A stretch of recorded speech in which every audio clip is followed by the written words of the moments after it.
Good morning, ladies and gentlemen, and welcome to the Hardwood Nation podcast with your main man, Steele Anthony, my little homie, Bryce Ward, and our MVP, Michael Freyes. What's going on, fellas? What's going on? What's going on, my bro? Bryce, the NBA is the gift that keeps on giving, and we're only 3 weeks into the season. Oh Exciting my time. gosh. But we're going to start off with giving a little bit of love. The Milwaukee Bucks are currently the only team that's undefeated in the NBA. They won again last night, and they sat Giannis for the whole game. Bryce, how you feel about the Bucks? I just feel like this is gonna be their season to really have a bounce back, like not just a good year, but maybe a dominant year. We've talked about them a lot recently. We think they're gonna be, one of the top teams in the East, possibly going back to play for a championship again. Um, but we've also talked a lot about the lack of respect Giannis might get, because some in the NBA have said he's not as skillful as some. You know what I mean. So it's just nice to see not only the Bucks dominating without Chris Middleton, of course, their second best player, but Giannis he had a triple double the other night. He seems to be on a tear, and we've known before from his actions and some of his words. He takes a lot of these criticisms seriously, takes them to heart. You know, the way he posted after reading the newspaper on the plane, after winning the That's what we're championship doing. and stuff. That, Yeah, yeah. that's what we're doing. So Okay. we know he can take these things to heart, and it seems like so far he is playing with like a chip on his shoulder, more so maybe than years past, or it's just his natural progression. But it's just nice to see because he catches a lot of hate as being one of the top players in the league. People don't want to call him maybe the best player in the league. I know we've talked about it before. He's up there. I think right now he honestly is. So it's surprising. They're the only 7-0, 8-0 now They're team. 8-0 And, now. Yeah. yeah, after last night, and Yeah. it's just they're putting on a clinic, and it's without their second best player. Giannis is putting on a show. I just think I'm sure lots of people are giving them their due respect right now, but after the way last year went and everything, and some of the criticisms of Giannis, it's just I could not. I could not be happier. I mean, I'm not a fan of Milwaukee, of course, but in terms of like what they're doing, they're playing great basketball. It's early. They're doing everything right, and Giannis looks like he could be in for another MVP type season. So right now, they look like they're doing everything right, and they're not even at 100% yet. So I think they look the scariest right now by far. Michael, what are your initial thoughts on the Bucks being the top class of the NBA currently? So I'm looking at it more from a complete team standpoint. Speaking from a fantasy perspective, right? Because we're looking at stats all the time. Us being Mhm. in the same fantasy league, right? Brooke Lopez is the fifth best center fantasy wise statistically, right? So Brooke Lopez is stepping up, right? So do they need Chris Middleton right now? Obviously not, because their record shows it, right? Right, But right. it shows more that it's not all on Giannis and Chris Middleton's shoulders. Everybody is stepping up, and especially like when I always looked at it, I like at the team, especially the championship team. I'm like, look, they have a lot of good role players. Now those role players are finally getting to the point to where it's consistency across the board. So when that happens and the cohesiveness works, guess what? You have the opportunity to win championships all day because you've built that chemistry. So, I mean, at this point, it's kind of like, yo, Chris, take your time, do whatever you got to do, heal up, and be 110%. So when you come back, guess what? You can fit right back into where you need to be. So I mean, I think this was just about time. They won the championship strictly. I mean, from my perspective, on Giannis and Chris's shoulders completely. Yeah. And Yeah. at this point now, it's like, okay, cool, we're where we need to be. But the interesting thing for me is they didn't need to go out and get major superstars. They didn't need to go get a Kevin Durant, right? They're doing it in house. I mean, they went and at one point brought Drew Holiday back in, but he's been great. But he's just another small role player in the intricate team of what they've become. So is this something that we need to watch for a while? It could be, because these guys, they love playing with each other, so it's kind of scary. Yeah, everything has been absolutely amazing for Milwaukee right now, and I'm loving what I'm seeing, especially with them playing most of the young guys too. Golden State's doing the same thing, but Golden State doesn't have the results that Milwaukee has currently. Mm-hmm. Um, Golden State's struggling a little bit.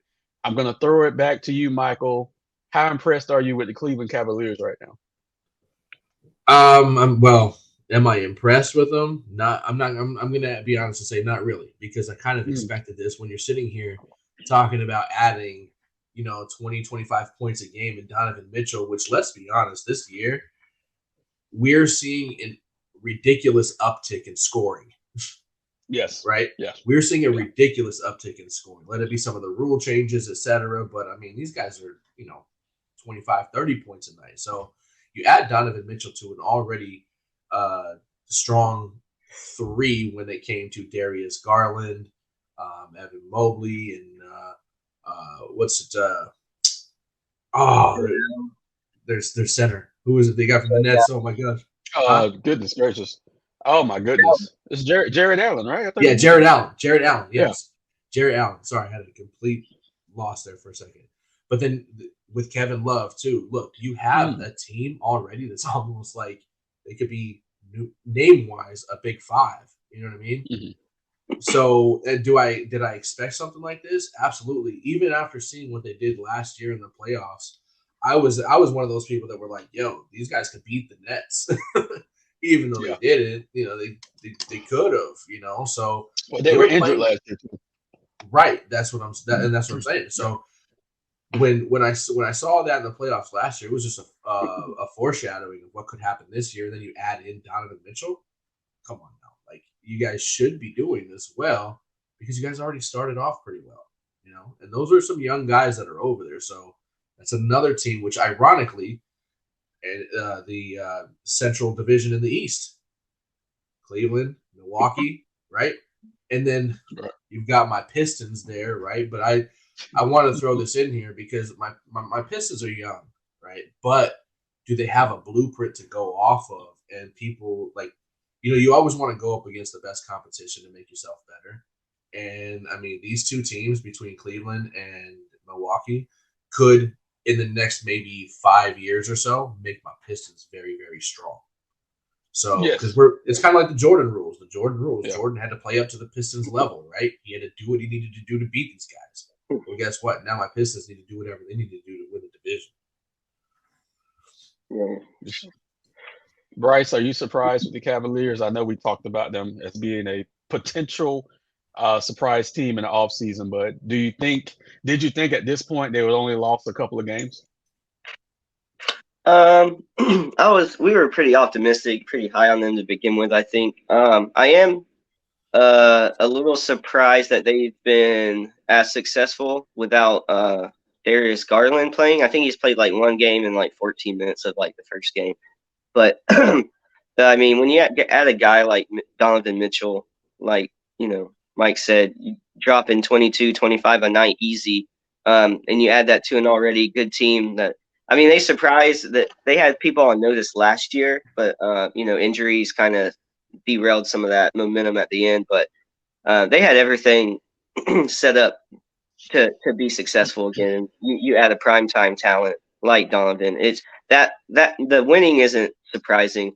I'm surprised at maybe how well the team's moving together already and without their starting point guard. And like the Bucks, they're looking so strong already. But come playoff time, that's when a guy like adding Chris Middleton back successfully with health. That's when those changes are so important. So with them looking so strong already, I'm sure the Cavs aren't in a rush to make or to get Garland back on the court. Give him his all the time he needs. So that way, because if you're the Cavs, you got to be looking into the playoffs already.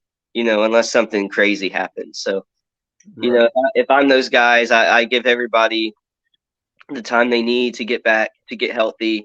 If you're winning, you don't have to rush Garland back. So the surprise there is just how well Mitchell has come into that team, and they haven't missed a beat. They haven't had to adjust anything, and that's without their starting point guard. So they're only going to get better. They're only going to get a little more polished, a little tighter on offense when he comes back. They're going to be dangerous all season. So it's not surprising, but it's just going to be exciting to see all year. They're going to be a good team.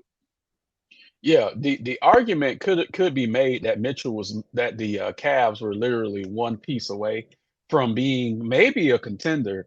Mitchell was that piece, and now what they have to do is just gel together, stay healthy. They're gonna go through their steps. So this is year one of the steps. They're gonna go to the playoffs. Someone's gonna crush them, and then next year they're gonna be ready because they got to feel a little bit of pain to move ahead. But I think the future is going to be bright in Cleveland, and let's not forget they have that young coach there who seems to knows what he's doing. You get what I'm saying? Mhm. So yeah, Cleveland is looking really good in the East right now. So I'm gonna move to the Los Angeles Lakers. Michael, I have a smile on my face. And I've got one on mine too. So yeah. Maybe somewhere Because LeBron James is smiling too. Who knows? say what? Maybe somewhere LeBron James is finally smiling too. No? I No, don't. we'll, I we'll don't. we'll get to LeBron in a minute. I got some words for LeBron. Hold on. 1 second. Sonny J. Yes. Oh, yo, what's up? What's up? What's up? How y'all boys doing? Sonny, my man. What's going on? I'm doing good. I'm looking outside and it is looking quite sunny over here. So yeah, I'm feeling all right. It's weird though. Yeah, man. Just Mike, I was running through, I know the messages were coming through late, so I caught up on most of them this morning. I was like, did all this really happen? But yeah, so like dogs, I guess I don't know. I'll wait till we get into the Laker deal. There's a Hold it. We get into the Hold it. shits. oh my Hold it. gosh. Shout out, Kevin. Hold it. Arguments all weekend. Arguments all weekend about it. Everything. It's still. So- yeah, man. It's. Hold it. Oh, So, Mike, are you ready to finally admit what I've been saying for a year and a half that they needed to put the ball in Russell Westbrook's hand? No. Damn it. No, I'll tell because I'm firmly standing where I'm at in the sense that Russell Westbrook needed to come off the bench. Russell Westbrook is great off of the bench, and I'm not even going to say great. Okay, he started. You used the word resurgence, and I know you had to throw this in because this is your guy. So it's like if you guys, I watched the movie and I quoted this in our text, right? The movie Little Big League, where the kid inherits the Minnesota Twins, right? His best friend, who is one of the first basemen, or not the first baseman, one of the players, he's ready to retire. He's doing horribly. He gets a single, and then the assistant coach is like, "Look, you're getting this excited over a single, right?" So for me, it's like, okay, 4 games, and I'm looking at the stats right here next to me, right? The first game that he had kind of, I would say, a breakout. The man went 6 for 17, bro. He shot almost 33%. Granted, he had 18 points and he had 8 rebounds, but they still lost that game, right? So he did have a good game against the Jazz, but if I'm not mistaken, that's off of the bench, correct? Yes. He's coming off of the bench. Yes. Exactly, because LeBron needs to run Team 1. He is great off of Team 2. Why? Because it's just him. It's just him. When he's just him, he can be himself. He can shoot those shots. He can feel like he's empowered, and he does. I don't know what takes over him, but he does that. He did it in OKC when they had some no names that were over there before Shai Gilgeous-Alexander became who he was. When they were like no names, it was just Russ. Kevin Durant walked away over to Golden State. Russ had great statistical seasons. They didn't do anything. Which is why I say, okay, triple doubles, cool stat, guys, because he didn't do anything when you should be able to win more games than that. But he's great with those people when he can be himself. He can't be himself when he's with LeBron.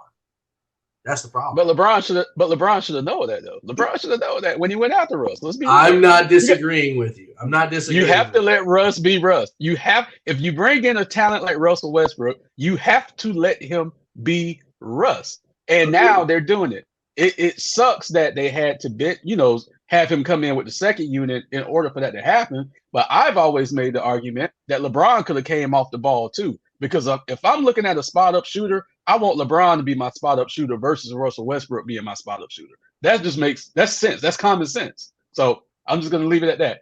Josh, you got anything you want to add to that? All right. So, yeah, there was a similar experiment like this done with Miami not too long ago with Goran Dragic coming off of the second unit and pretty much averaging at least 20 a game just because of that. So, yeah, and just like Mike said, Russ is a ball-dominant guard. He needs the ball in his hands to be good. It's just the unfortunate fact. So, as you see, now that they're going to that type of style, it kind of spreads things around. Again, I don't put the Lakers' struggle solely on Russ. I think that's a little unfair. I've been saying from the beginning, I think it's an Anthony Davis or nothing type of deal. So I think it's still the case. Again, I mean, I don't know. I personally think that could it work? Yeah. I just don't think this team is built thoroughly enough to go the actual distance. I think, again, you're going to see some things here. Stats are going to be gained. Rusty was pushing or the coach said, I'm going to get Rusty 6 Man of the Year deal. So, there's awards and accolades that they can go for here. But as far as like the whole distance, I don't think that's sustainable as far as like a championship or deep playoff run. But again, you see it working here. So again, I think that's simply what it is. I'm not jumping off the page here or off the table for nothing here. I think this is just one of those cases that just made a little adjustment that's working, but we'll see. It's early in the season. Right. So what do you think about Russell Westbrook coming off the bench? I just think it makes sense for that team and where some of those guys are at in their career. I'm sure that's like a difficult conversation for a guy like Westbrook to have, but in terms of just like, I don't think anybody's convinced they're winning any kind of championship or going too far this year. But in terms of having any success at all, I think that move had to be made. And I don't really think any heat really needs to come down on Westbrook about it. Like he is who he is. He's always been that way. So like it's on the management that brought them together that I feel like the most criticism comes down on to me. But like what Josh said is to me is on Anthony Davis, how much success they truly have.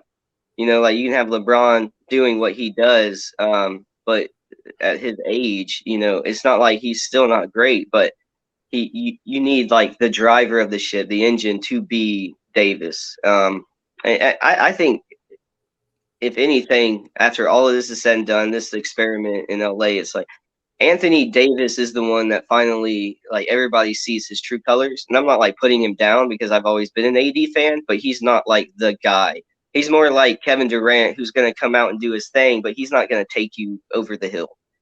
And then he might be hurt for half the season, so he's not even like that reliable. So it all makes sense, like these moves, but it's a bad built team. It still doesn't change the fact that they don't have a lot of shooting to go around in the starting lineup period. Like, yeah, you can make LeBron the spot up shooter, but he's not notoriously a knockdown 3-point shooter. So better than Westbrook though. Yeah, but that's not saying a whole lot. So what I'm saying is, like, they still don't have the right weapons to make a deep playoff run. Like, they might be a little bit better than last year, but last year was a train wreck. So I'm not coming down on Westbrook because I've never come down on him like that. But it's a whole team problem. I'm not going to come down on LeBron either because just as he says he wants someone doesn't mean the management has to suck his dick and go get it. There has to be pushback. Yeah, but that's management's fault. That's not LeBron's fault. That's management's fault. Yeah, that's Rob trying to peg it on LeBron the same way people are trying to peg it on Westbrook. It's a whole team effort of sucking. So, they're going to be better, but they're still not going to be a problem. But kudos to Westbrook for moving to the bench and doing what he does, and it's hope they're all happy. They're better off in the net, so there's don't worry because LeBron's going to be drugged Can I make one later more point on. real quick? Go ahead, Mike. Wait, one more point real quick is that I think what should be done is this. If they really want to go ahead and build and get those players like Bryce is talking about, like let's say a Miles Turner and a Buddy Hield, right? Then guess what? Right now is the time to get rid of Russ because he's playing at a higher he's playing at a higher rate right now than he did at the beginning of the season. And you know what? Now that he's accepted his position, then guess what? Go over to Indiana, play with nobody over there. God. Tell me what happens. Now that you can come off the bench anywhere, huh? Well, no, he could go back over to Indiana and start. Yeah, but use it as a trade. I mean, he got CJ over there. Use it to your advantage. Yeah. Look, this is the God honest truth. I've literally only banned one person in my life off of the Hardwood Nation platform. Mike, you might be second. You might be second, Mike. At the beginning, he's calling Mike the MVP, and now he's trying to ban him. That sounds like I feel like the media is on Russ right now. Now you're kind of emphasized with Russ. So we got some things to get into. I'm gonna say this first. One, Michael, thank you because you've helped me and gave me therapy throughout this week.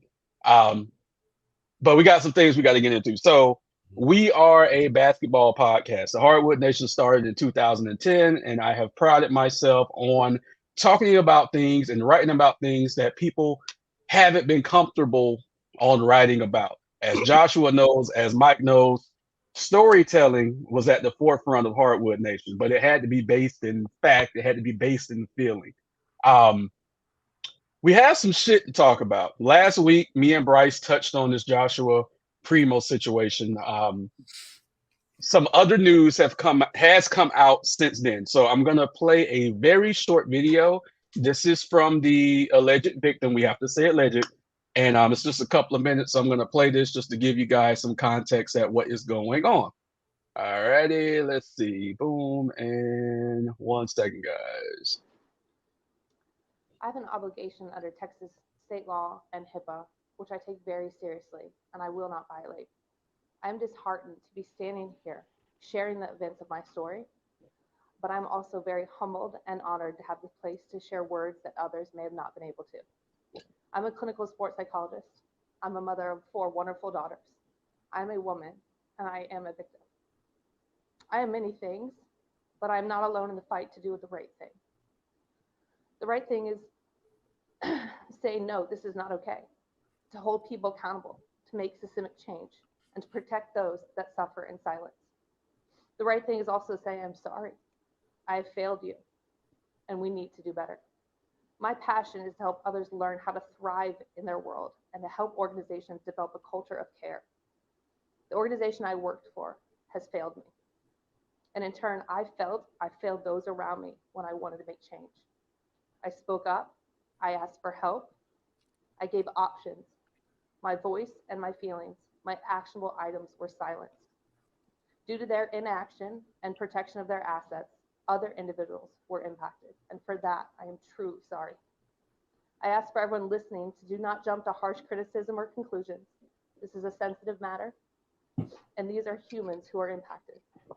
We cannot assume, but we can take action. It took the Spurs 10 months to do the right thing. That's too long. My hope is that all who hear can learn from this. I hope through this, I can be an agent for change. It's never too late for us to change and do better. All right. So to be clear on what the allegations are, the young lady was a psychologist that worked for the Spurs organization. She helped all the players with various issues, and she alleges that the young man exposed himself to her at least 9 times. She also alleges that she told the Spurs of the instances and nothing was done. So, Bryce, when I first told you about the situation last week, what was your first thoughts?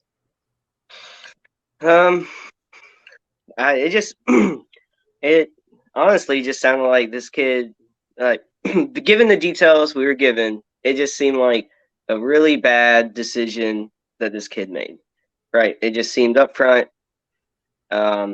seemed a little odd, excessive, like 9 times, right? And it's just an odd story to begin with, in general. But I mean, we took what was there at face value, basically, and was essentially judging this kid, not really giving like a benefit of the doubt, basically, because it seems so pretty much like there's not an accident in where that happens, right?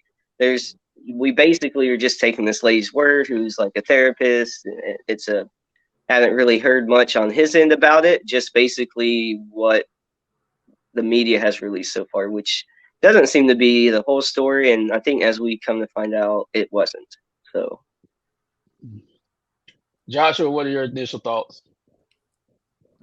So initially when I saw this story, right, I'm like, okay, I believe they picked this kid in right around the lottery. What is it, 21? That draft class, I believe. And looking into it initially, I thought, okay, we have potentially one of those situations, but again, you have to treat them all fairly.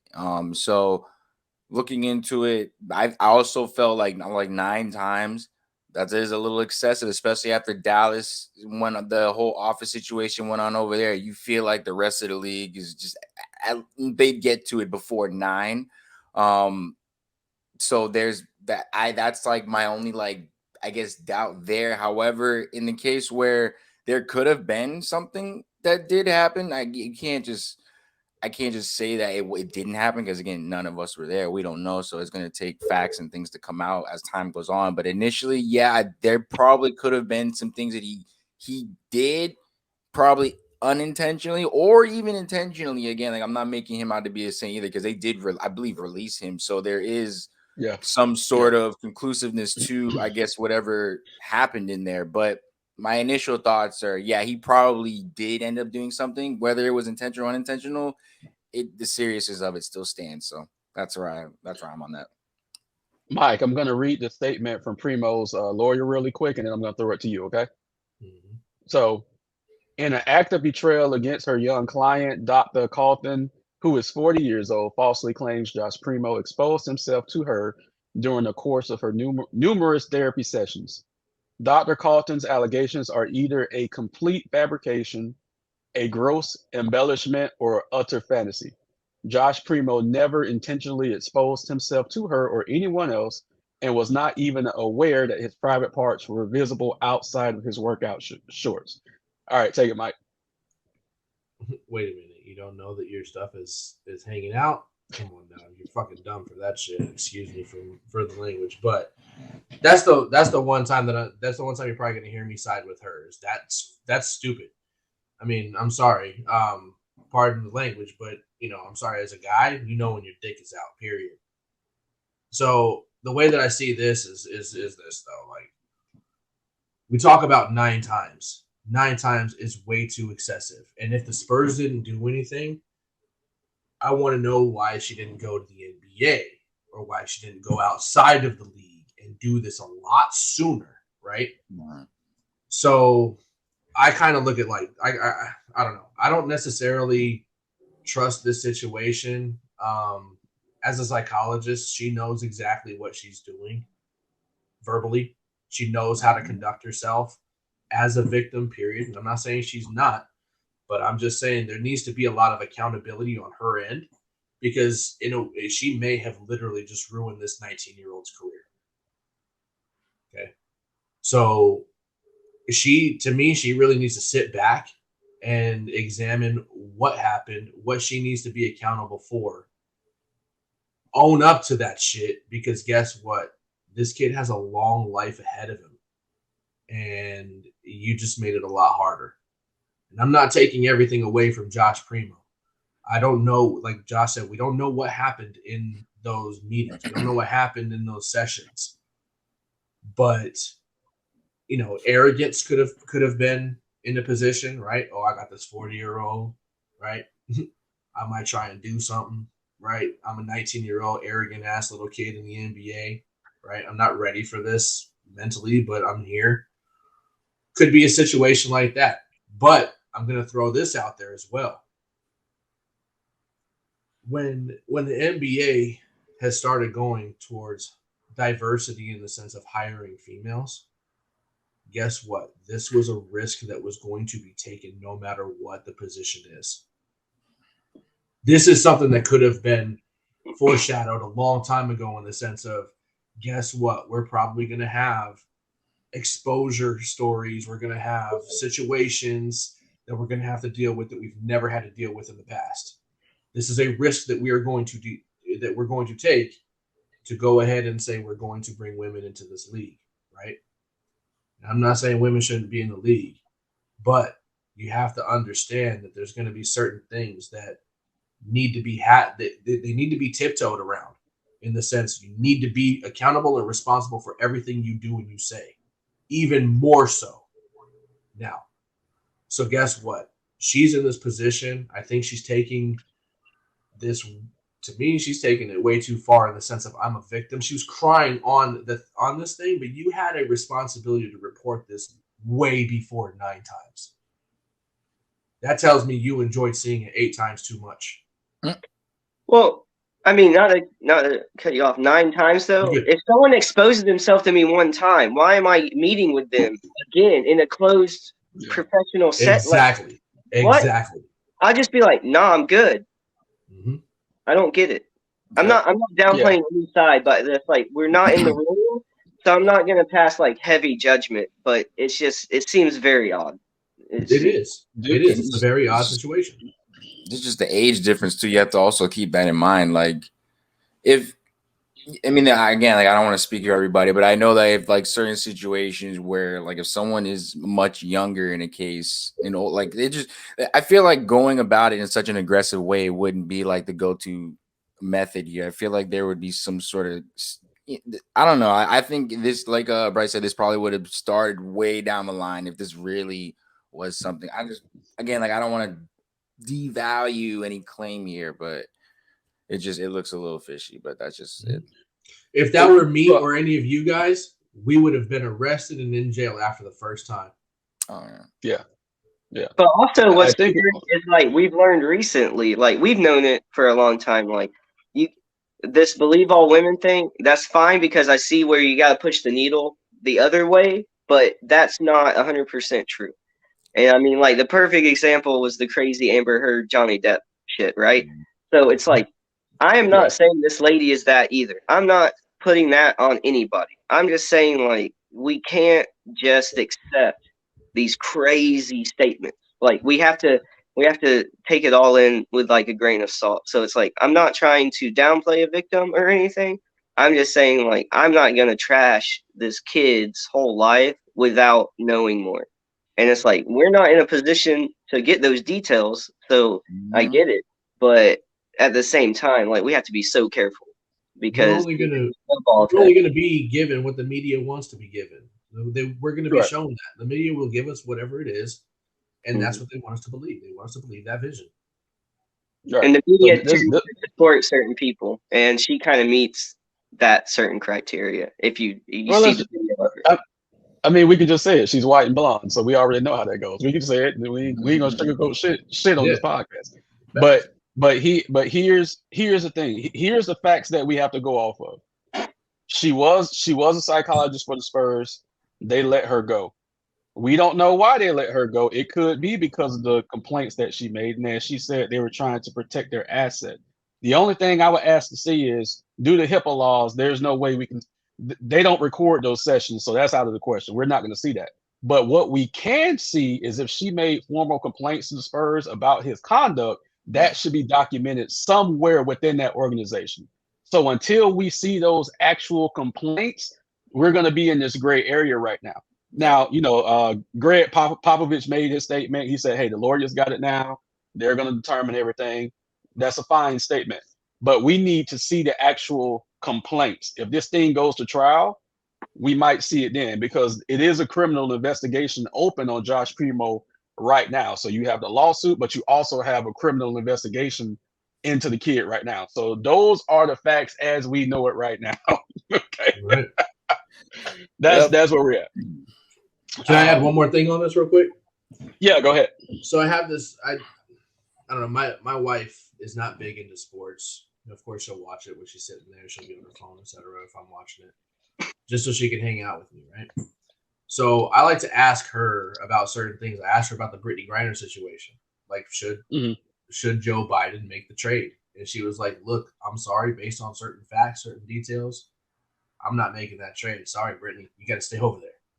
Right. And I was like, wow, that's a huge step in the thought process, because you're thinking of what's in the betterment of everybody else. Right. Because that person that Putin wants is a very, very, very dangerous individual. Right. For what actually happened. So just as an example, so I bring this to her and I say, babe, tell me what you think. If these are the facts that are brought to you. She was like, that's no. She needs to take responsibility for what she did. She needs to stop doing this. And I was like, wow, that's an interesting point that you're saying this, because as a woman, you would think with, of course, Me Too movement, this, that, and the other, it's, hey, let's support every woman. Well, guess what? You've got some people out there that actually think logically.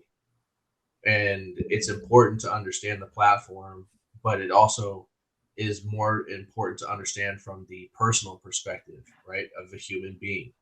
And yeah, it's kind of interesting. Like, I just wanted to bring that in the sense of somebody that has nothing to do or cares nothing about any of this stuff. She's seeing it from a different light than what we may be seeing it since we're in the sports world. And it speaks volumes outside of it. Yeah, for sure. Well, where does CEO go?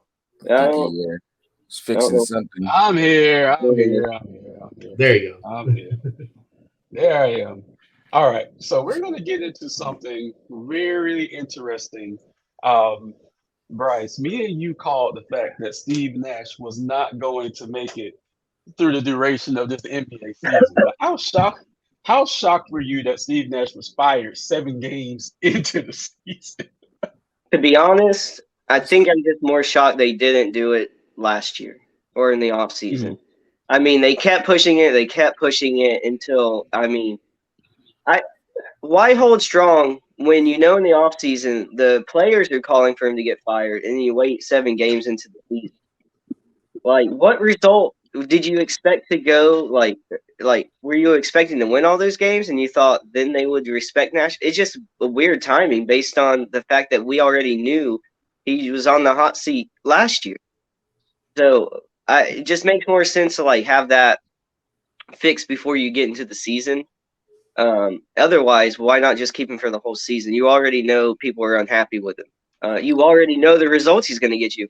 But management, you see, like, he's mad, but Steve Nash signed up for that situation knowing what was happening, and everybody knew what was going on. They said before he got there that was it leaked that Kyrie said they didn't need a coach. He was in there as like a figurehead. Yep. And none of it made sense. The hire didn't make sense. A new coach with that kind of team, none of it made sense to us. It just looked like it was here's Steve Nash on the sideline for everybody to look at. And then somehow everybody got upset later. Like Steve Nash, I don't know where he got off thinking he actually had power on that team, and then gets upset when nobody wants him there. Nobody wanted you there to begin with, man. And I don't know where else where else you go. You don't have a ton of great experience. It's just zero. It's just really fire. It was surprising they let him stay as long as he did, and I'm surprised he was upset as he was when he was walking off the court when he got fired or when the news hit or whatever, because like you didn't know it wasn't coming. Everybody knew it was coming. This dumpster fire of Brooklyn has been so fun to watch, and everything that we have called out and predicted since the beginning has happened. I mean, when James Harden leaves, when the biggest partier in the league leaves, you know you got a problem. And you know, Steve Nash, we talked before. You know, Steve Nash. A lot of people weren't a believer of Steve Nash when he was in the league. He jumps in, new head coach, and with that roster, I just don't know what people were thinking. So to me, it was a matter of time. It's just an atonement to like the rest of what Brooklyn has done. It's just been bad decision after bad decision, and now they're coming to the end of it. They're just gonna have to blow the whole thing up. They got to nuke it. Mike, take it. Look, I guess it could have been worse. He could have been Herm Edwards, who was fired right on a field. He could have been fired right on the field. I saw that. Yes. But I mean, of course, it was brought out to be a mutual type thing afterwards. Like they mutually part of the way. employees, etc. But yeah, I mean, the way I see it is like Bryce said, it was a bad move to begin with. When you bring in a coach, right? Let's just take the players that are on the team, the stars. When you're talking about Kyrie and you're talking about Kevin Durant, right? These guys have more championships and more accolades in the NBA than you do, Steve. So guess what? It's almost like, what can you teach me at this point? I've already done more than you as a player, so what can you teach me as a coach? Right? So was it a good hire? No, it wasn't. It wasn't. But like Bryce said as well, we saw that last year. It's early enough in the season where they can make a change, etc. But if I'm Steve Nash, I don't want to segue into the next stuff here, but I'm glad that I'm out of there right now, to be honest with you, because I don't want to deal with anything that's going on with everything. You've got, the possibility now of Ime Udoka coming in. Whoa. Which is an interesting story in itself, because the Celtics team didn't even know that he could have even been hired. He was just suspended. Marcus Smart comes out talking about, we thought he was just suspended. That tells me that the Celtics fired him on the back end, behind closed doors, and they were waiting to announce any of that. But regardless, another story either way. But the whirlwind of bullshit that goes through Brooklyn has been crazy, and like Bryce said, fun to watch. It's a sit back, grab your popcorn, and let's eat. Yep. What was it? Terrell Owens is the one that threw the popcorn in his own helmet. Right? Yeah. Let's eat this popcorn. Yeah, it's a movie. God. It's a movie over there. Mm-hmm. I have one sec, Josh. I'm under the opinion that Steve Nash is the most overrated player in the history of the NBA. He should have never gotten. He should have never gotten this coaching job. So now let me throw it to Josh. Fair point. Look, when I heard that Kyrie was holding like a secret private practice right after their actual team practice, that's when I was okay. They got no respect for Steve. So what do we go from here, right? And you just kept seeing like Steve Nash is not even when he's playing, he's not like a wild, angry, crazy, emotional guy. He's pretty mild-mannered for the most part. When you see him on TV as a coach, not even playing, he's a coach now. He's pointing at people. He's bug-eyed. He's looking at. You saw the man internally break. He's tripping out. Like the writing was on the wall. So I think this is a good move for everybody in the case. I think it's good for Steve Nash to get out of that situation. And I'm with you on the Brooklyn purge. I think they need to just get rid of everything and just start completely fresh. Because ever since they got that 3, LaMarcus, Blake, everything has just gone straight downhill from there. There's been no positive at all. So yeah, I think the Steve Nash deal was pretty bad from the beginning, and it just kind of worked itself out. That's the way I look at it. Well, this actually started in Brooklyn when they brought in Paul Pierce, Kevin Garnett, and whoever. I forgot who the other third was. Wow, you're going to put it all the way back there? It was Darren Williams. Wow, all the way to that? Yo, ever since that situation happened, Brooklyn has been cursed. No, he's right. And they've paid the most. They've paid the most in luxury taxes in that time frame as well. So we're talking 10 years. So that's why you need to nuke it, because even if you nuke it, you can cut salary and rebuild slowly, and then you won't have to pay that luxury tax every single fucking year. Because what are you getting for it? You're getting taxed $1.50 on every dollar that you go over the salary cap. What are you getting for it? A huge clusterfuck, right? So really quick, Mike, you might be on to something with Udoka, and it's also funny that Boston was willing to not compensate Brooklyn, not ask for compensation for Brooklyn, because if I was Boston, I would have been like, hey, if y'all want them, I need draft picks and I need cash. And Boston was willing just to let him go. So that was very, very shocking to me. Very shocking to me. Imagine being the players. Yeah. Well, yeah. You got a broken locker room for a little bit. We just went to the finals. This thing happens, and now all of a sudden we have to kind of keep in mind that he could be coming back. Understand that his playing style is going to be back and implemented in here, and now he's gone completely. Yeah. You didn't even want to tell us. So there's been a clusterfuck of epic proportions this week, and as Mike mentioned earlier, we've had Twitter battles and religious battles and race battles and any kind of fucking battle you can think of. We've had this week. So we're always transparent here on the Hardwood Nation podcast. Joshua, I know you don't know what I'm about to tell you, but I'm about to tell you. Okay. I'm a Hebrew Israelite, and I've been that for about. Okay.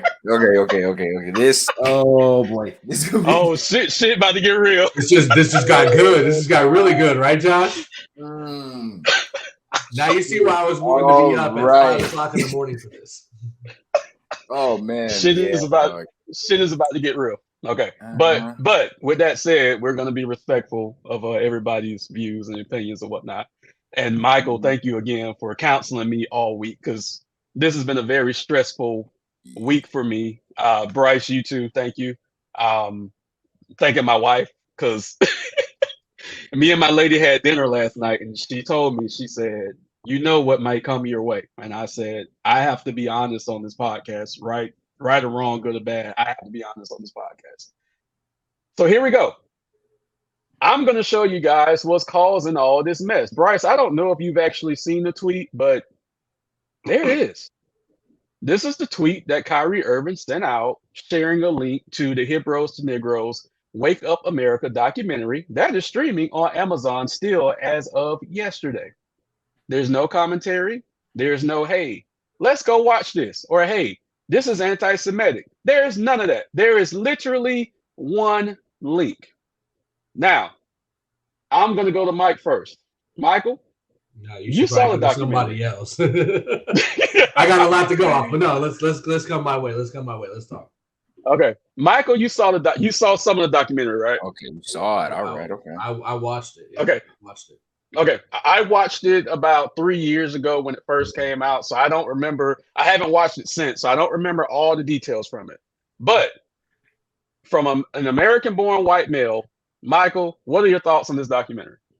Well, I've learned a lot in the sense of the economic side of the way that this country is ran, and I've found a lot of lies, right, that are. I'm not going to say told, but you uncover a lot of truths when you follow money, right? And the economic side. So I'm sitting here and I'm like, wait, there's a lot of stuff in here in this world economically that our schools do not teach. Our schools do not go down this road. For what reason? Well, guess what? If you have this information, you can further proceed yourself with an ease. Like what I'm talking about is this, and Josh can kind of go into this as well when he speaks, because Josh and I have been working together for a little while. When you learn to trade and you can learn to make your own money, you can make your own fucking rules, period. And that is a threat. And so there's a lot of information that has been withheld from us to understand how these things work, right? So I go into this situation with an open mind in the sense of, wait a minute, if there's certain things that, there's a narrative that we've been taught, this, that, and the other. Could this also be along those lines of something that could be true? And the reason why I say could be is because of the fact that nobody walking this earth was around during the times that they're talking about in this movie, right? So all we can do is go based off of research that's being done. And let me tell you, the research that was done for this documentary is so absolutely extensive. It's hard not to believe it. It's hard. It's very hard. So as an American-born Caucasian individual who was raised and confirmed in a Catholic church, right, there's a lot of things that I have to eat as possible truths. It's easy to throw things at me all day. Like as a Caucasian individual, oh, Columbus was a murderer. White people do this. White people do that. Y'all could throw that shit at me all day. Right? But it's hard to accept certain things that are big, like in this situation, right? It's a norm to separate black and white, but now we've got a different type of religion setting that's coming into this side. This has been a war, and it's been a problem that has been going on for a long time over on that side of the pond.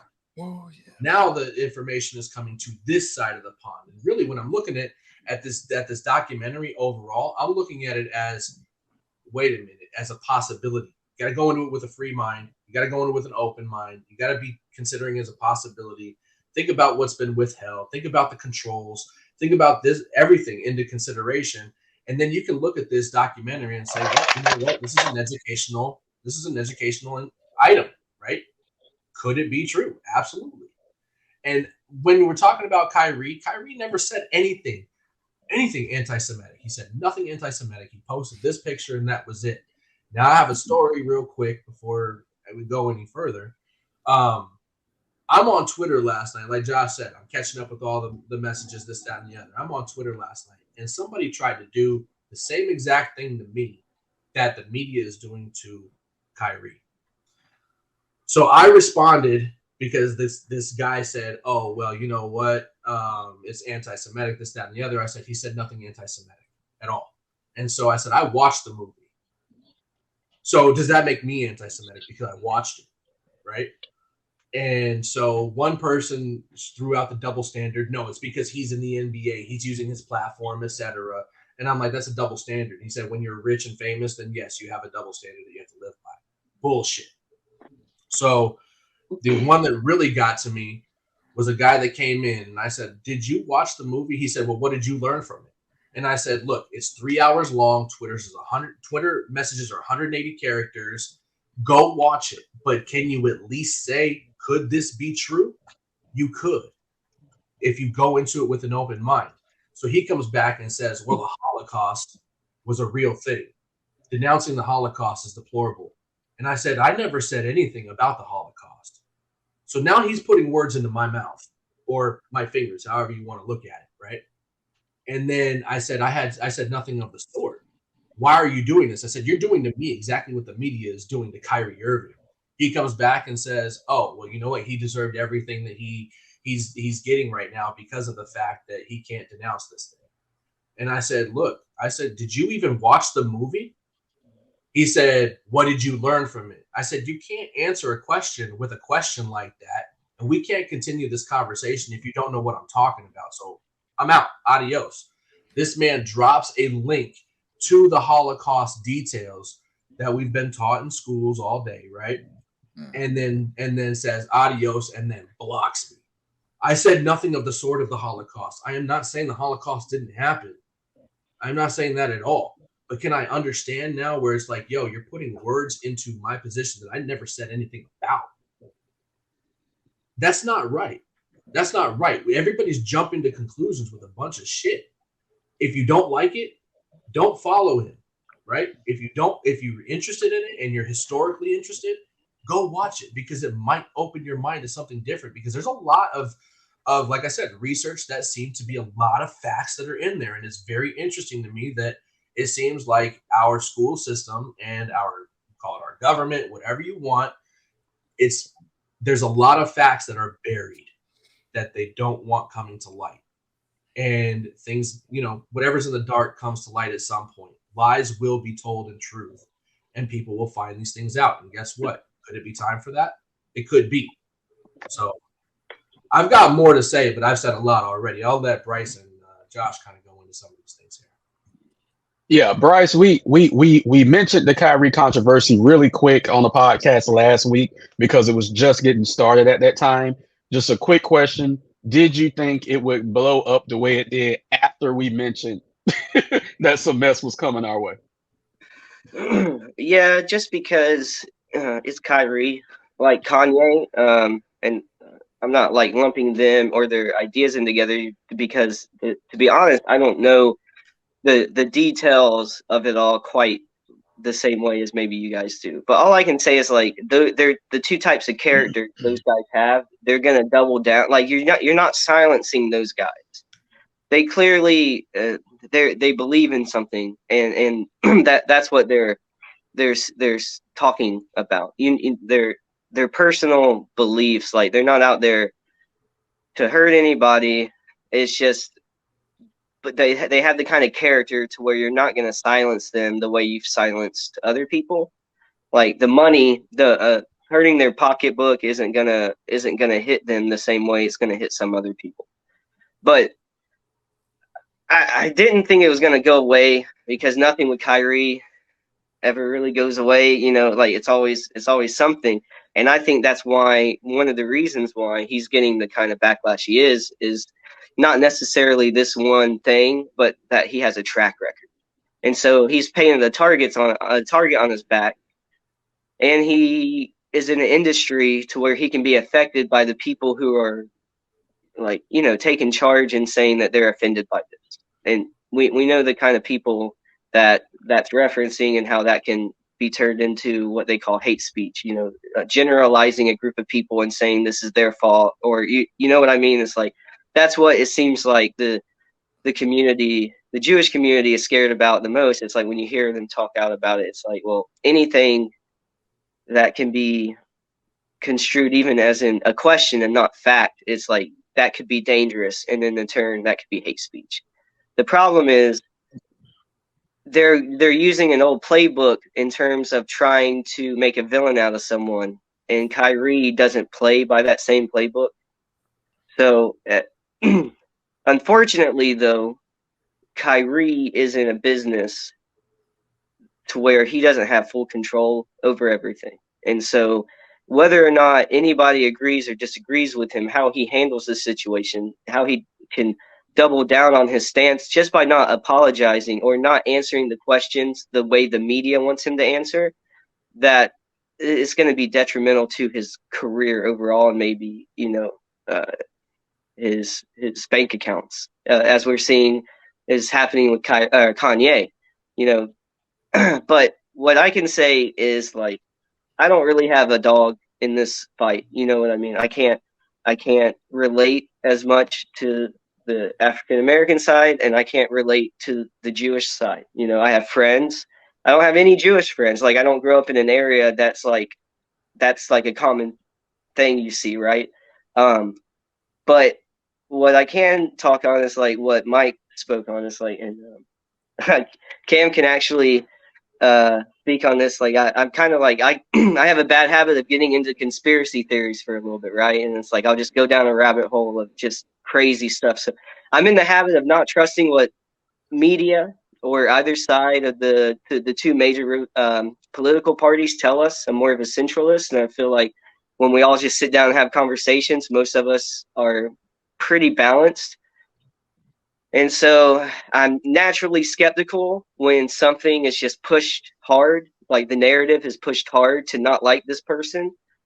I don't have the same reasons to worry about what he says, or how these tweets and these messages, how they're perceived. I don't have to worry about that as much. But what I can worry about is the fact that, like, more so than ever, it seems like we're trying to be divided by whoever is in charge, and there's a lot of different people that we could point to, and lots of different groups.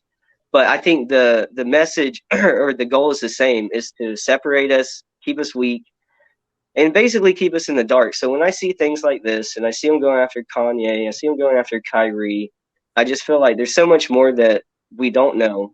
There's a narrative being pushed, and the problem is with any of this, even if they were pushing like really hateful ideas, which they're not, let's just say they were saying the worst things out there. This is America, for better or for worse. And how do you fix the bad ideas? You have to have conversations and have intelligent people explain themselves, and you teach those people better ideas. The silencing is, a lot of people just want the other side to be silenced, and I get that, but it's not for me.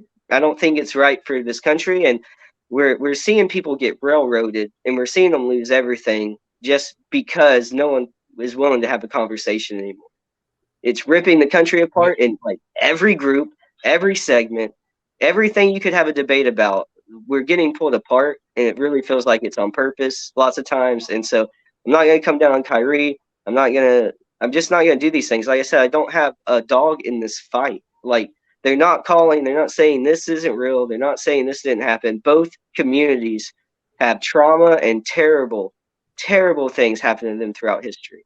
All right, we don't need to be like, well, no, no offense, it's like we can't worry about the Holocaust. We had slavery.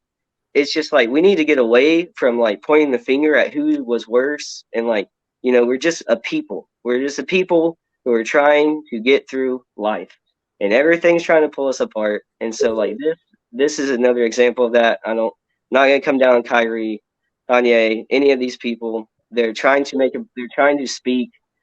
People want them to use their platform until they don't want them to use their platform anymore. You don't get to have it both ways. There are people with opinions. So silencing and taking away their money, it's not going to work with everybody. It's not working with these two guys. So, like I said, I don't have a strong feeling either way. I just feel like it's a bigger narrative where they're trying to separate people and silence us. And this is another big example of that. So, Bryce, let me ask you a question real quick. Yeah. So you said you don't have a dog in this race at all, right? Not other than being just like an American and not agreeing with the way we silence people. Okay, so being an American, right?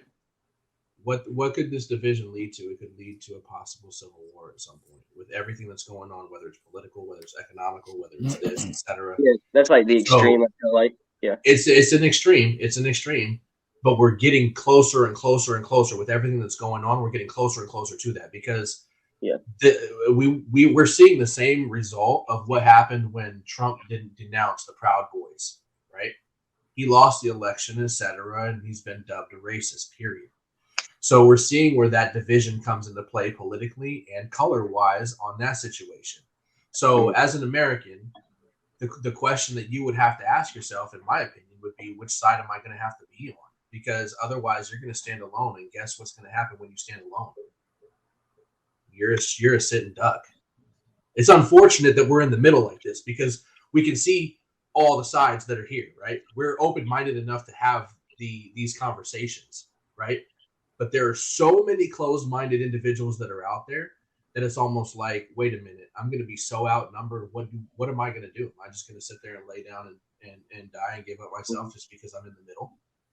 Right? Those are the questions that we have to start asking ourselves because in preparation. I'm not saying it's going to get there, but it's more or less along the lines of, well, where's the education side that I need to really believe in, right? So I agree with you. I don't have a dog in this race either, but I'm at this point choosing for myself, which is why I watch this to say, okay, let me get the other side of the story, right? Mm-hmm.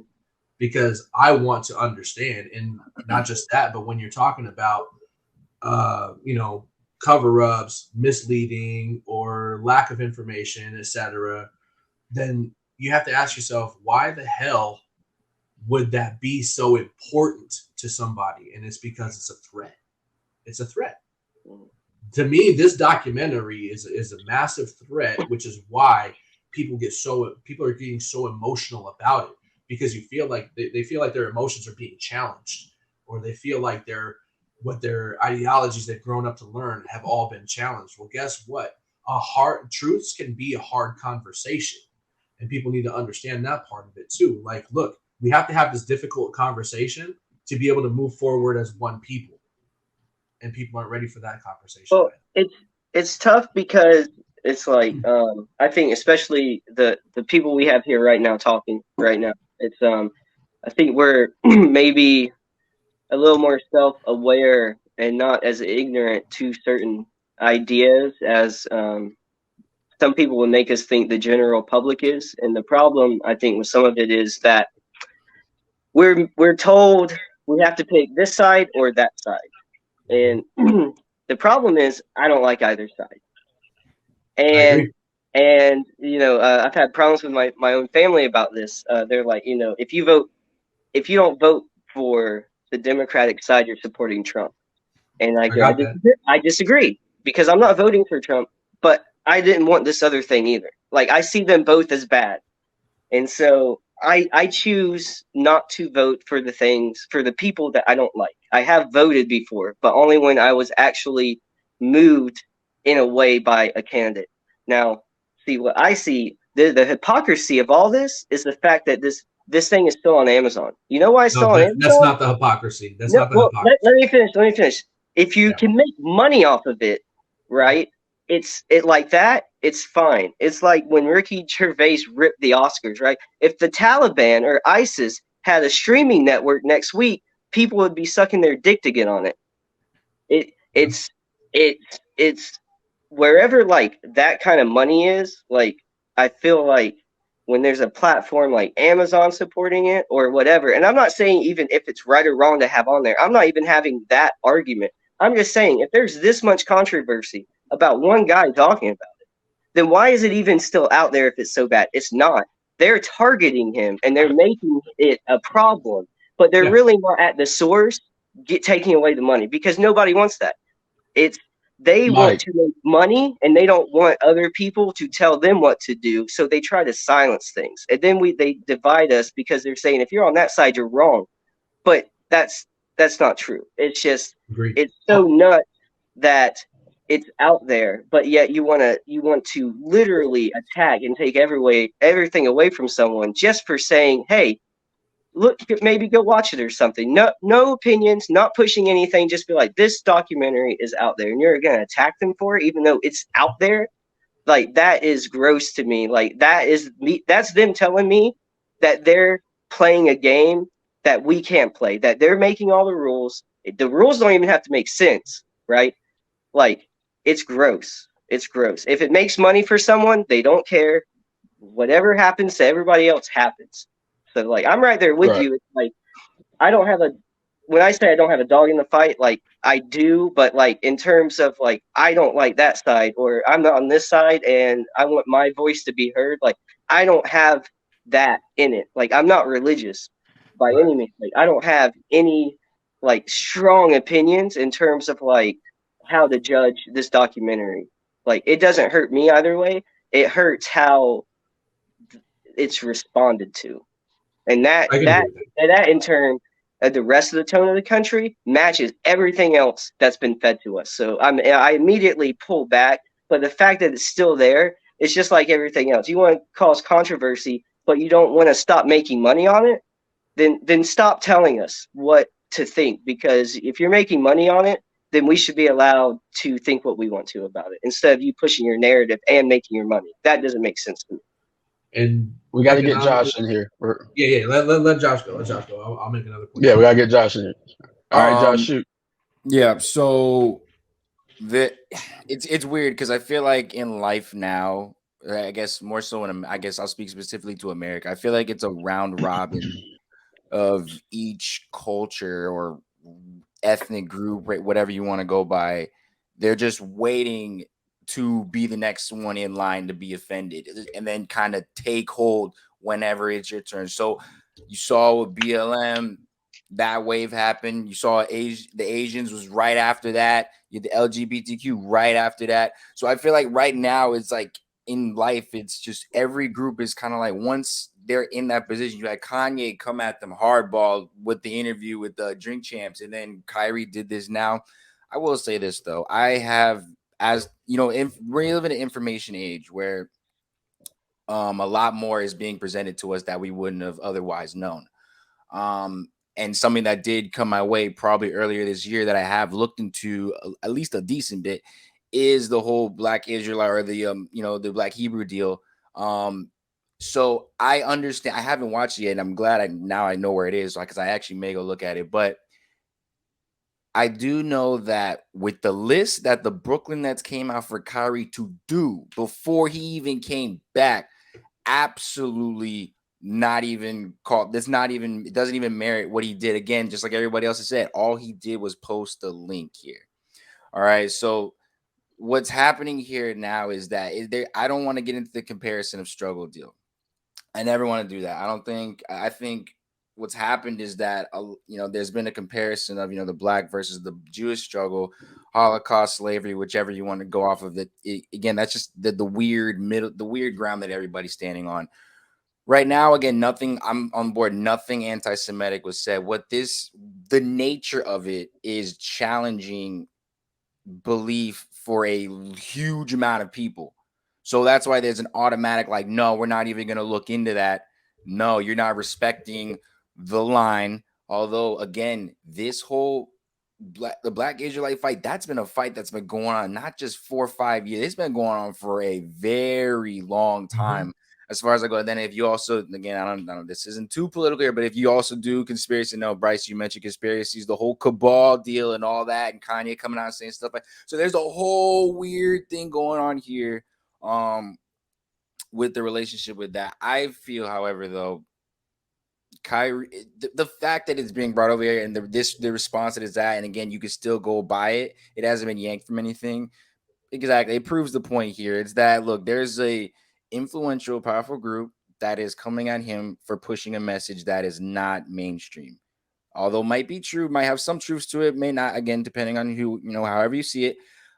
I personally feel like, yeah, this is an attack coming from the outside at Kyrie, because now he's a more of a political activist than just a basketball player. He's, painted himself to be that, and that's kind of the walk. So I feel like, one, his response to the media hasn't helped the situation either. But again, I understand it's what he deals with on a constant basis is somewhat annoying. So again, we know Kyrie's personality. He does respond to certain things like that. So I feel like, personally, no, I feel like there's a lot of people that are hurt just by the look of it without even going into it, because of the possibility of it.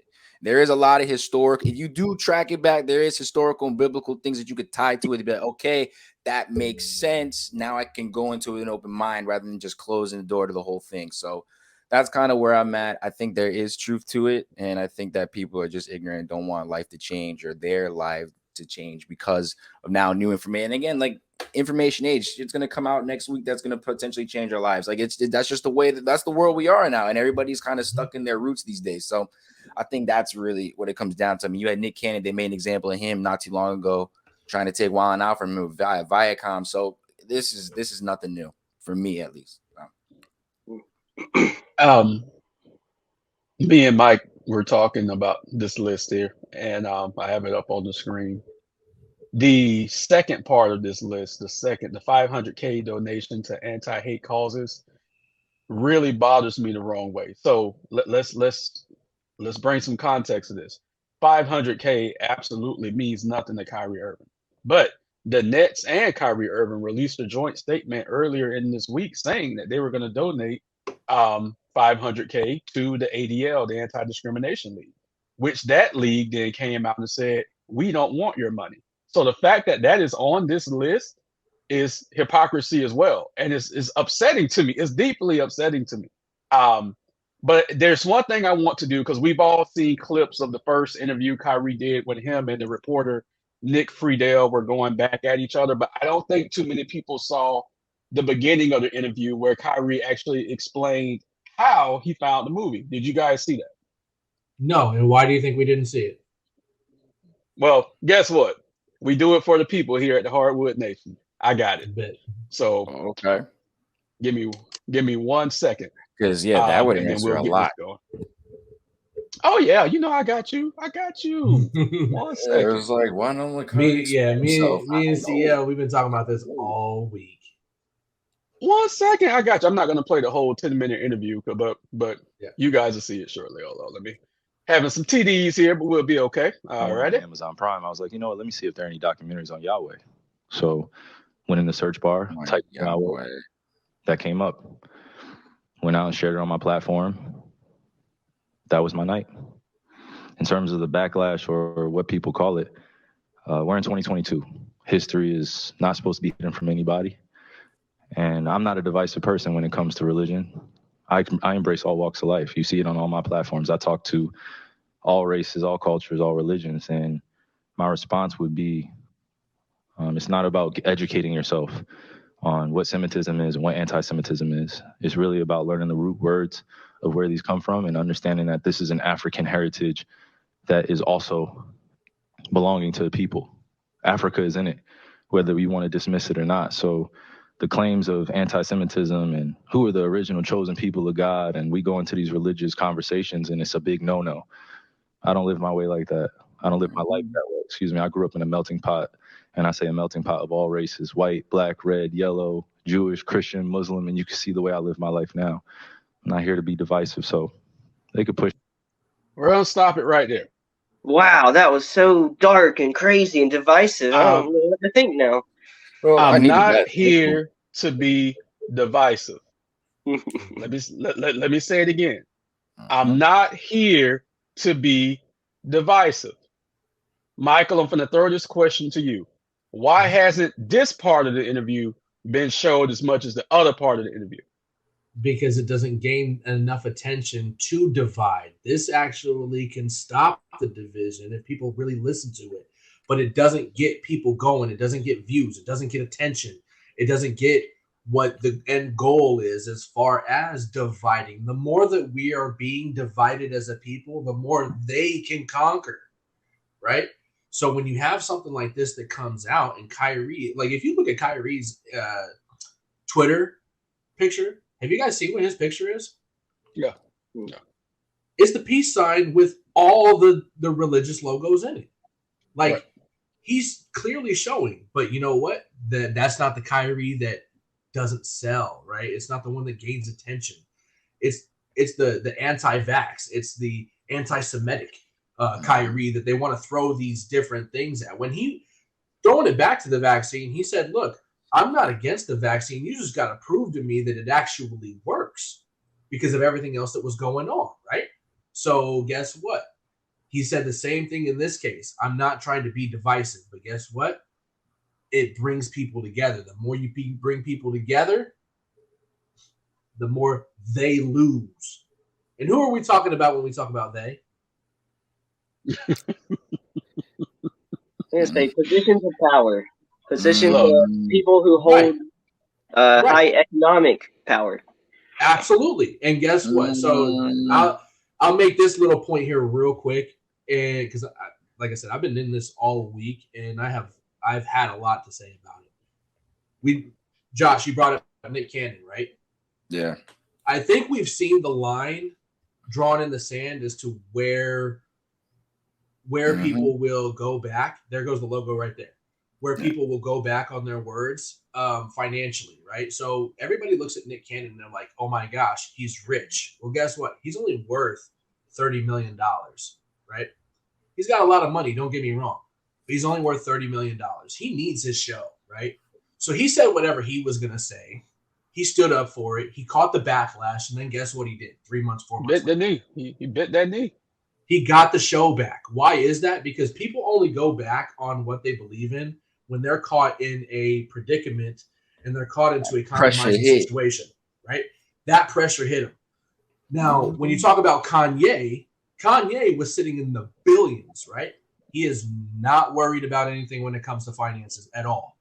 So does he put a value on money? No. So he's going to say whatever he's going to say. But guess what? He said it to a point to where it was, I'll say he was on the extreme side where he said some rude shit, right? Yeah. And I'm not going to agree with the words he said, but I listened to what he said when he broke it down, where it's all based on personal situations that he's been involved in industry-wise, right? Right. So in that case, look, if all I've been painted with is nothing but somebody, like a group of people who are trying to take advantage of me, who are trying to take advantage of my likeness, let me make their money for them, etc., and they don't want to give me what I've earned, then guess what? That's going to be a negative thing I'm going to say. So he went to that extreme, which tells me the things that he's been through have probably been fairly extreme, what we would consider that as, right? Now we get to Kyrie Irving. Kyrie Irving is nowhere near financially where Kanye is, but he's a little bit higher than Nick Cannon. But the one difference with Kyrie is the fact that he does not put monetary value above his beliefs. And with that factor, he is a very, very threatening individual when it comes to the individuals who control the industry. Go look at Viacom. Why did Nick Cannon lose his show? Who owns Viacom? The Jewish guy. Exactly. We cannot sit here and deny that when it comes down to this, there are positions of power and threats, when it comes to this. And it's like, hey, you know what? I'm disrespecting my boss. Now, if I go into my boss's office and I disrespect that individual, I'm going to get fired. So Kyrie is still in the league. He's just suspended at this point. But the NBA and leagues like this, they're not ran like a regular 9-to-5 job. Let's be real, right? So So you know what I'm saying? Like it's a little bit different when you're talking about classes, etc. But we've come into a different position with this individual that can be looked at as a possible massive threat because money doesn't control him. I think that's huge. Yeah. It's very huge. And that was a great point, Mike. When you have someone of any walk that's not controlled by money, that individual is dangerous, but not dangerous in a bad way, but just dangerous that that individual can't be controlled and can't be silenced. And thank you for bringing up that emblem that Kyrie has on his Twitter page because I never paid attention to it like that. So thank you. But another thing I want to say is that interview that I just played with Kyrie was aired like a day or two after the controversy started. So everything that people are requiring him to do now, he already did in that 2 minute clip. Like he literally already did in that 2 minute clip. So that's another thing that makes it so egregious that we're even at this point right now. Because Kyrie explained who he is. He explained why he did what he did. There was no further need for an apology. Now, Bryce, I know you might have to jump off. We're going to keep this thing rolling, but if you have to jump off, that's fine. Go ahead and jump off. I want to bring up a situation that we had in the NBA 2 years ago. Joshua was going to know about this when Myers Leonard was. Yeah. So, and I'm bringing this up for a specific reason because I had some people, a couple of them, I've mentored, I care about them. They said, "Well, this is the same as what Myers Leonard did." I said, "It's not. It's not the same. It's different." Not at all. Myers Leonard was caught on video using a racial slur that I didn't even know it was a slur. I had never heard of that word a day in my life.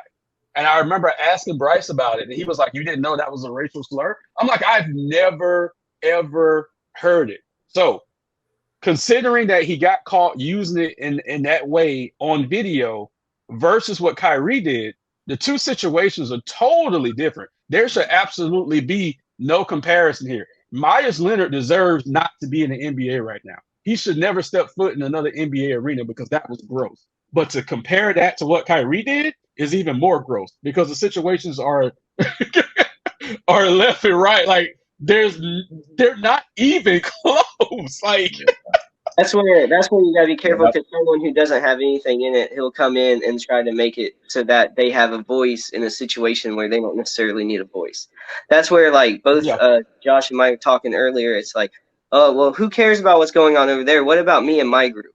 And it's not always that. Like we can't just compare one situation to another. Like the details are completely different. That's just people trying to continue to attack Kyrie, like trying to use whatever example they could. And that's just what people do.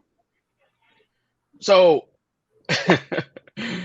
Michael mentioned this to me as well, as far as Joe Tsai, the owner of the Nets, is catching a little heat right now.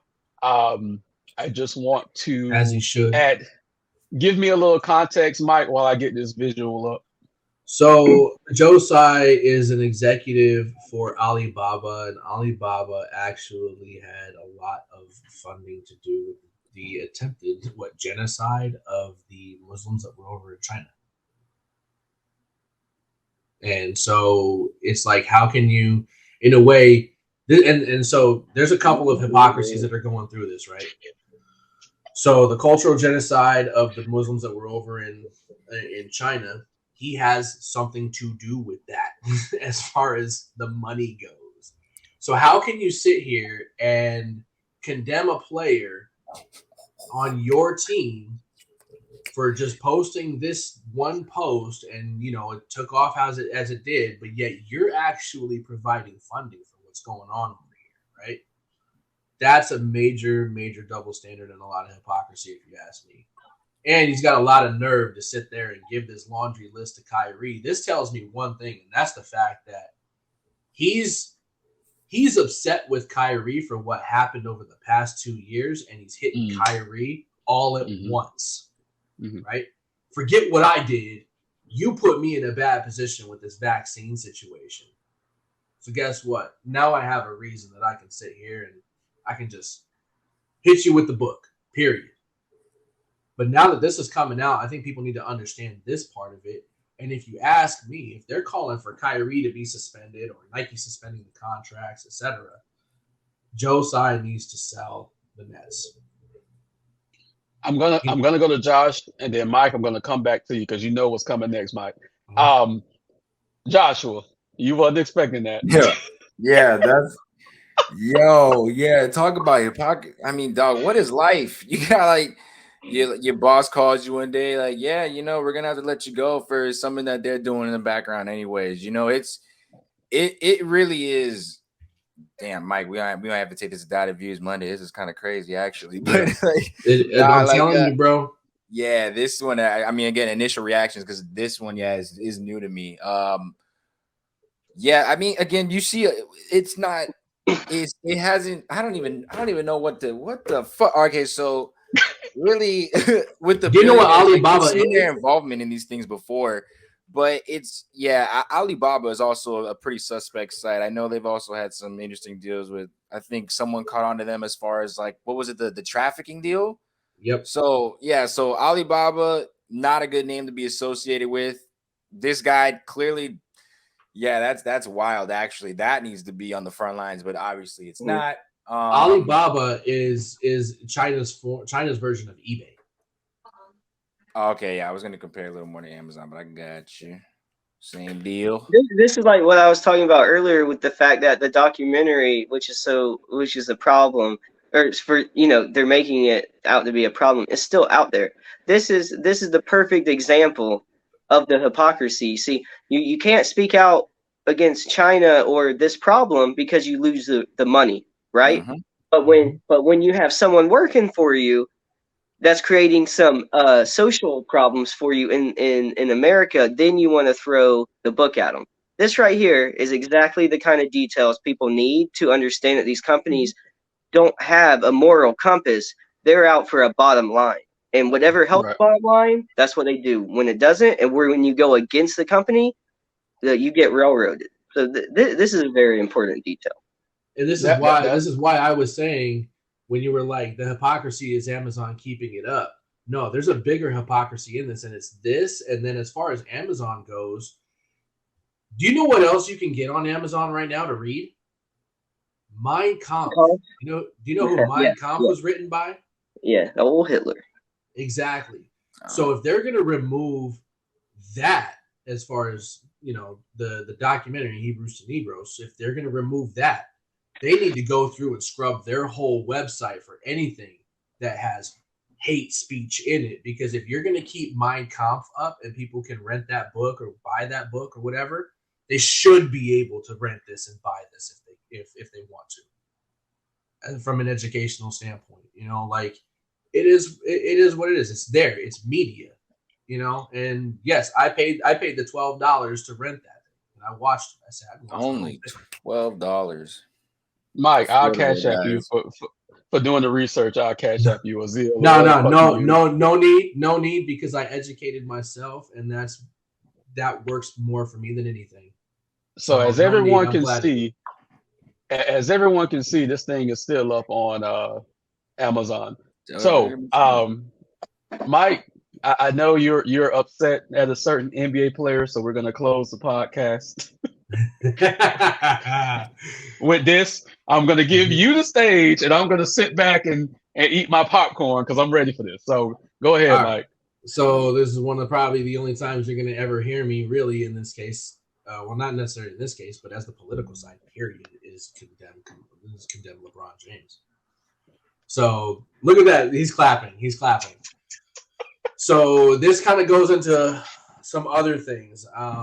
I'm curious, before I go into it, how versed are you guys in the MK Ultraverse?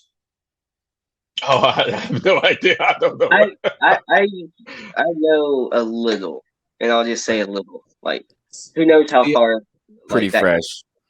Yeah, CL, I would definitely recommend start looking at a little bit of it, because this is where Kanye's kind of going into a lot of the things, like the stuff that he was saying, like this person, I forgot her name. She's gonna be the first person thrown at me, or it was a guy, I forgot who it was, but he named this individual, and this was the first individual, and he said, look, we could do this or we could do this, and one of them was put you under a spell, so to say, so then this way he's not free thinking, right? The MK Ultra verse is kind of like in a mind control universe, and right now I feel like we are entering that to the point to where people that are walking around this earth are NPCs, straight up, non-playable characters. If you guys ever seen the movie Free Guy, that's kind of what we're doing right now, right? So why I'm bringing that stuff up is because when you sit here and you look at what LeBron James said, LeBron James, his political standpoint, I'm sorry, to me, you are the GOAT on the court, my bro, but your political standpoint is shit. Flat out. So he could have done this a whole different way.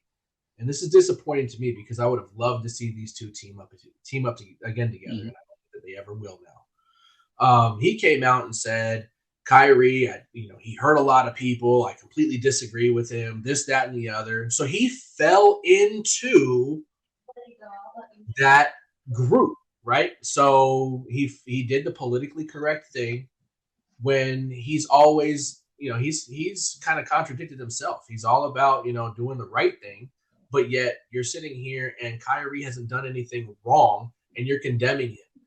You're wrong for that, bro. Like, real talk, what he could have did is say, look, Kyrie posted the documentary, but you know what? He's got his views. He hasn't said anything wrong.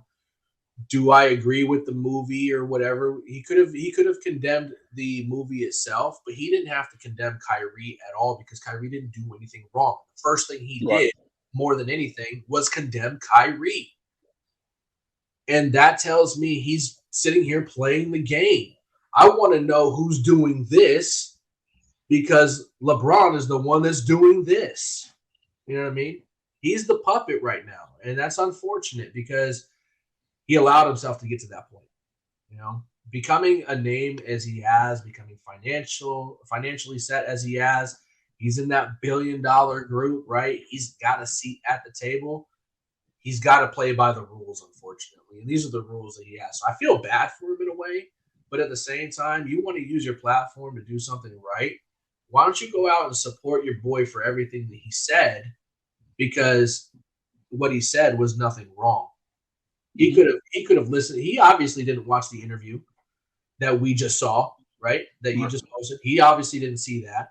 And you're going to tell me that, even though you guys may have had your little immature riffs in the locker room, Kyrie is a smart individual. He is a very well-educated individual. And so you're going to tell me that those conversations as a person, as a teammate, you guys might have clashed a little bit, but as a person, you're going to sit there and just bring him down this way? That's unfortunate. You're bringing down another black man in America that's trying to do something. And that just shows to me that what do they say? Like it's usually our own that hurt us, right? Like it's usually black people that hurt black people. Well, guess what? This is a perfect example of this. So he could have went a whole different way than what he said at that press conference. And right. I don't agree with LeBron James at all. I don't. Bryce, are you shocked that no other NBA player has even stood with Kyrie? KD a little bit, but outside of those two, no one else has stood with Kyrie on this? No, most people are going to worry about their own paycheck before they step out for anything, even if they believe in it. Like, even a lot of people can't afford to do that, can't afford to have their own opinion. I'm not surprised he's not. See, the thing with like LeBron James, he should have just not said anything. But the problem is, remember years ago, who was it that made the Taiwan or the China remarks? It was Daryl Morey, right? Daryl Morey, yeah. So that's like, to me, that's like a perfect example of what this kind of is. Like, there's certain things that the league and the owners and the people in power, I think, made it clear. Like, if you're in that business, you kind of know without being told what you can and cannot talk about. And like the China thing, Maury made a grave mistake even talking about it, and that's a real thing, what he's talking about. But nobody wants to talk about it because it hurts their bottom line. So when he made those remarks, they got him out of there like that. You think anybody was going to support him, even though he was right? Absolutely not. too many people are worried about their money. No one's going to come out and support Kyrie. LeBron should have just not said anything. But coming out and saying something about it, about him like that it's not the best look. Like he there's a delicate time of like when to say something, what to say, and everything. And LeBron James doesn't always have the best decision making on that. But like Mike said, there's a lot of talk where people, like some of the black athletes and celebrities and the people who are actually influencing people, don't have the backs of the other ones. Mm-hmm. You know what I mean? It's like no one's supporting each other, and it's hard for other people to stand behind them when they're not getting support from the community. And so, but the NBA breeds that culture, I'm pretty sure, when you go against what they think. And it won't surprise me if depending on how Kyrie responds to these like crazy demands, if he's just not in the league anymore. And LeBron James, who can be as much as anybody by not working with the NBA, he's going to tote that line, unfortunately. A lot of people are going to tote that line. So I don't know if anybody's going to come to Kyrie's defense. And he might just double down because he's the type of person he is. Like, he has beliefs, he has character. Whether or not you ride with that's a different story. But when you start hurting people's money, you're going to find out who really has your back. And it's probably nobody. That's and that's why personally, like I don't expect anything positive towards Kyrie to ever come out of LeBron's mouth. Why? Because guess where his lifetime deal comes from? Oh yeah, of course, Nike. Yeah. Exactly. Sweatshop LeBron. Yeah, that's what my wife calls him. Sweatshop LeBron.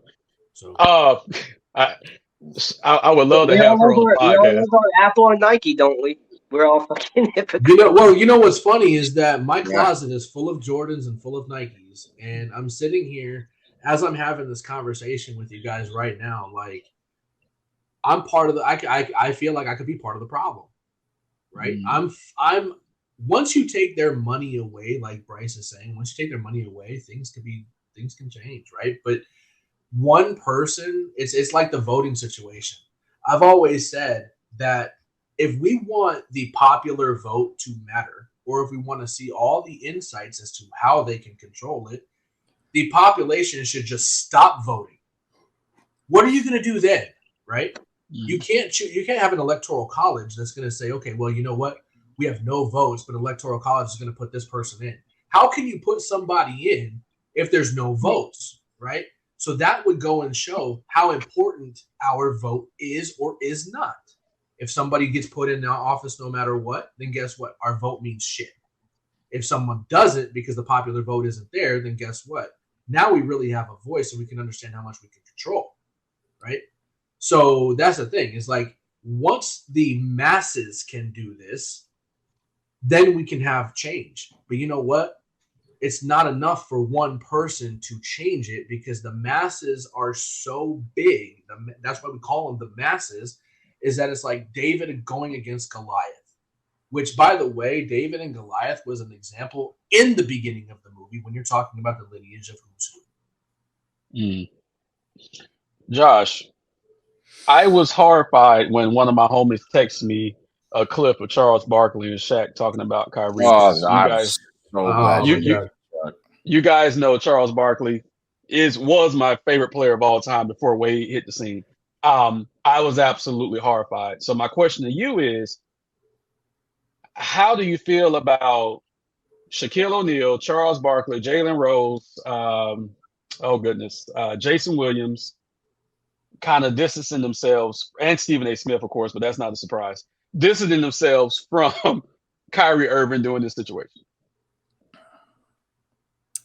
It's very simple, honestly. There's always been one group of people that, if anything said or might have even been thought of towards them, the ultimate hammer was coming down. And it's just this, it is what it is. You speak against the Jews, and it's the same deal. You got a lot of Jewish owners in the NBA. Adam Silver is Jewish, right? Everybody's watching their pockets right now. LeBron is right now. He wants his son to get in the league, and he wants all this to happen. He has a whole vision that he wants to get done regardless of the fact. So, yeah, if it's going to be Bronny or Kyrie, he's going to pick Bronny. So, it is what it is. Again, when I saw the Chuck deal, though, Shaq's comments were a little bit more thought out, right? You know, Shaq was okay. You just got to be careful. You're, you know, a high profile individual. You've got a social platform. Just be careful what you post. That was the gist of what Shaq was saying. When it got to Chuck, that's when I was like, all right, it's Chuck is clearing where he's at. He don't know too much about the situation. He just know that this man said something about this powerful group, and he's got to protect himself. So he's just gonna denounce him any way he can. That's exactly what Chuck did. So that's why I lost a lot of respect for Chuck on this situation here. Again, respect his one of the greatest players of all time. Still, as an individual, I always knew he was someone that he was always good for a funny take or two. And when it comes to basketball, he obviously knows the game. But when it comes to, again, just like with LeBron, the political side of things, Chuck is not well versed. I now fully believe that. And it was sad to see LeBron just shoot straight at Kyrie. But again, it's the same deal. He's got the Nike deal. There's a lot riding on it. He chose his whatever's in the future over Kyrie and Kyrie. I don't think, just like everybody said here, I don't think anything positive is going to come for Kyrie. It's going to take help from what you have here is one community, the offended community, that is getting support from a lot of different sides, right? And then you have the other, which Kyrie's at the forefront, but he's not getting any support from any side right now. So it's going to take a shift in support, obviously, to kind of balance things out, but I don't think that we're ever going to see it, because it's definitely not going to come from the players. It's not going to come from celebrities, because too many examples have already been made. So it's going to take maybe even help from the community that Kyrie is, from what they're saying, promoting, right? So that's what it is right now. He's just in a losing battle right now.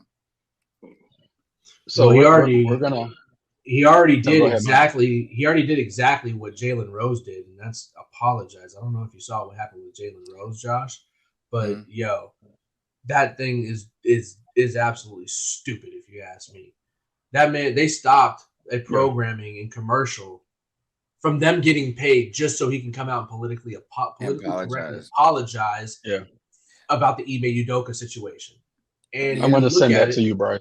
When you look at it, it's like he was forced to do this, and this is what I want to be made aware of. When you're an African American on one of these platforms, my question is, and I guess maybe either Josh or CL, you guys can answer this. Why is it that we're always seeing these individuals apologizing for everything? I'm gonna say it, bro. You can't speak out against the Jews, bro. You just can't. Like, that's just the rule. It's been the rule for like years and years now. Nobody's gonna come help you, bro. You just put It's not about just the Jews, though. I'm talking about Jalen Rose apologizing for this. I'm talking about everybody apologizing for everything. Say shit about, Mike. Like, Jalen Rose spoke up against the wrong group, and that group just happened to be in power of whatever he's running. So, they stopped you and got you in line. You got to fall in line. When woman that Ime Udoka had sexual relations with, he said she should be named, and because she filed sexual harassment, she doesn't have to be named. So that's why he came back and apologized. No, I'm with you. I think it was bullshit too, because I saw him when he initially said it. It was genuine. He was like, "Look, like I get he did this, I get he did that, but we should at least know her name, right?" And it was very subtle in the way he delivered it, and everybody was like, whatever. So obviously, like, you just can't, like, it's 2022. Everybody gets offended for everything. I looked at that situation as white privilege. She had a white privilege very much could be getting an apology from an African American individual that is on a stage. That's all. Very much could be. And again, like, but you see a lot of Black celebrities, athletes, or whatever, that have potentially controversial thoughts on topics. A lot of times they're taught to fall in line, because what happens is whoever's handing them the life-changing check, they're like, I am offering you this. You're going to fall in line or get made an example, right? We're giving you the opportunity to now live a life. We'll give LeBron, right? LeBron went from a kid in the hood, Akron, to where he is now, right? A billionaire. Kanye, same thing. Went from the hood of Chicago, billionaire status now. So when you get handed money from the top like that, they expect you to conduct yourself in a certain way. So is that would you consider that as modern day slavery? Bingo. Yes. And that's what Kanye was talking about the whole time. That's why I'm getting to this point. That's why I was getting to this point. So yeah. And by the way, just a side note here, I don't know if you guys have ever done this research, right? But we're sitting here, and Bryce and Josh, you guys made the points about, whose struggle was worse, right? Well, have you guys ever looked into the struggles of historical aspects from the Puerto Rican race individually? You guys take a look at it. Take a look at it, because when you're talking about which was worse, the Holocaust or slavery, I'm throwing right in there how Puerto Ricans were actually produced. Well, I know how they were produced. Yeah, I know how they were produced. Yeah. You want to talk about? I do know how they were produced. Yeah. You want to talk about some crazy, crazy shit that is completely covered up. Nobody wants to talk about that. Right. Guess what? Right. I can't get away from that because my wife and my family are Puerto Rican. Mm-hmm. I've been educated on a lot of things over the past 12, 13 years. And if you want to talk about struggles, that's one that's never even talked about, even in schools, even in history books, etc. Right. So I'm not here to compare struggles either. But the point that I want to make with that real quick here is the fact that everybody has a form of struggle, right? We need to be able to come together, get through this, face the hard truths, because they can be difficult conversations where people have to accept and be humbled that maybe, just maybe, what I've been taught and what I feel, it's not wrong, but it's not fully correct either. Right? I need to be able to humble myself enough to say, you know what? The struggle that my people went through was bad, but somebody also had it bad. So why even make this a big thing? Let's just work together and make sure that we don't struggle anymore. Yeah. So we're gonna do a quick rapid fire, then we're gonna wrap it up for today. So here's the question. I'm gonna throw it to Bryce first. Does Kyrie finish the season playing with the Nets, or is he gonna sit out for the remainder of the season? I'm like 50-50. I don't know. I could see him sitting because I don't know if he's going to do what they want him to do. Got it. Mike? I can see him sitting, but I think he comes back. Josh? I don't even think he finishes the season with the Nets. That's what I think. Mm-hmm.